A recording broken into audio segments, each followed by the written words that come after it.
Just about 6:49 now. This is your morning in 8 minutes. A serious multi-vehicle crash has closed all lanes of Sevierville Road, Highway 411 at Hinkle Road in Blount County, right near the Sevier County line. Now, we are told that this incident involves a truck and a motorcycle. This roadway is going to be closed for some time. If you are headed this way, you're going to want to get off of Sevierville Road, use Burnett Station Road or Jeffries Hollow Road on either side of Highway 411 to safely get around this incident. We're working to learn more information about the vehicles involved and whether or not there are any injuries. This is a photo from the scene shared with us from the Seymour Volunteer Fire Department. This is all we know at this point. Again, we do know it involves a motorcycle and a truck. This is the main incident we're following out the door, requiring alternate routes. All those other interstates and main roads are running on time. All right, Whitney, thank you. Well, an East Tennessee mother accused of killing her toddler 3 years ago will go before a judge this morning for a status hearing. Megan Boswell faces more than a dozen charges right now, including 2 counts of felony murder in connection to the death of her daughter, Evelyn. Boswell's trial was recently moved to 2025. She faces life in prison. She'll be in Sullivan County Court this morning around 9 o'clock.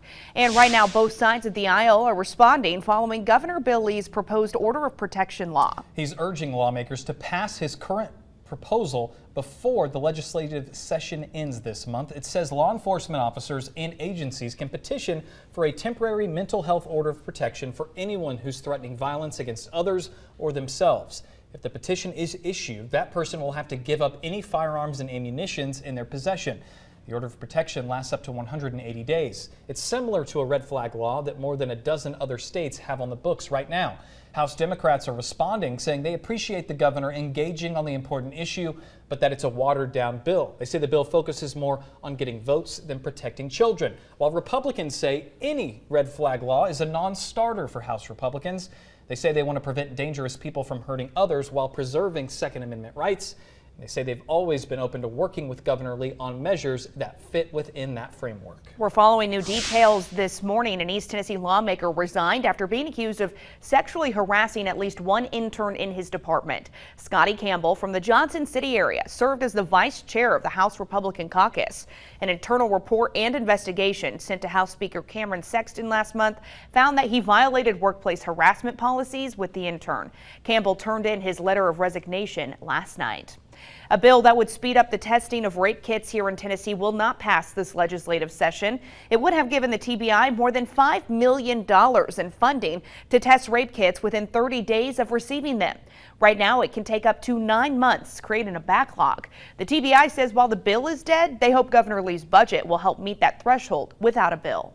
And right now, a warrant is out for a man accused of stealing from an 86-year-old woman. Take a look at your screen. Crime Stoppers needs your help finding Jason Householder. He's wanted for burglary, theft, and fraud.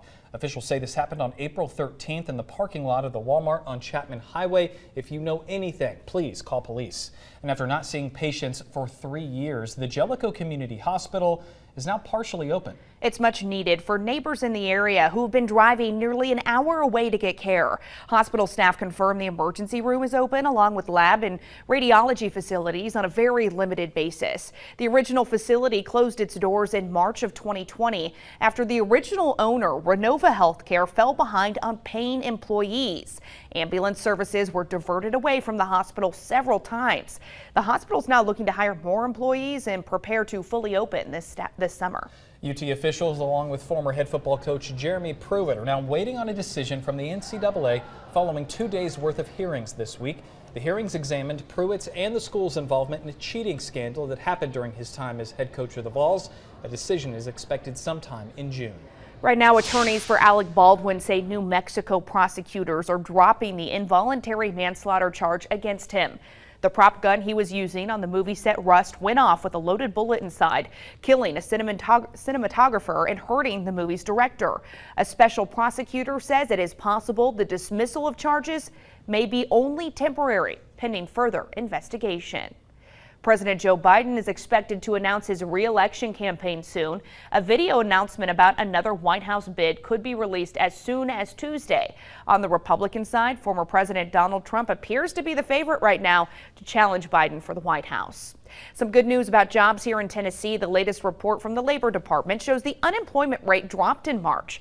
That number is 3.4% after sitting at 3.5% for the last several months, so a very small change. Officials behind the report say leisure and hospitality sector grew the most. For the first time in 2 decades, Carson-Newman University is breaking ground on a major student housing complex. The college president tells us the old, outdated doors might have kept students away. The university is breaking ground on a new 100,000 square foot housing complex. The facility will house over 520 beds and will feature a gaming and study space on the first floor. Students are expected to move into the facility in the fall of next year. And good news, if you're looking to hit the mountains this weekend, the national park is opening all parking up for free tomorrow, April 22nd. No parking passes needed. This comes as the park just launched its Park It Forward program, requiring all visitors to pay for a daily, weekly, or yearly pass. The park says they will hold a few more days like this later this year. Happening today, Knoxville Area Rescue Ministries is opening a brand new store this morning in Bearden. The organization is turning its Carm Christmas store into a year-round location. They will move the Christmas store to a new location. That grand ceremony is happening on North Forest Park Boulevard this morning at 11 o'clock. WVLT is proud to be your official station of the Vols. The Tennessee baseball team looking to get back on track this weekend. It's going to be a tough one, though. The second-ranked Vanderbilt Commodores comes to town for a 3-game set. Game 1 starts tonight. First pitch is at 6 o'clock. You can catch all the action on the SEC Network.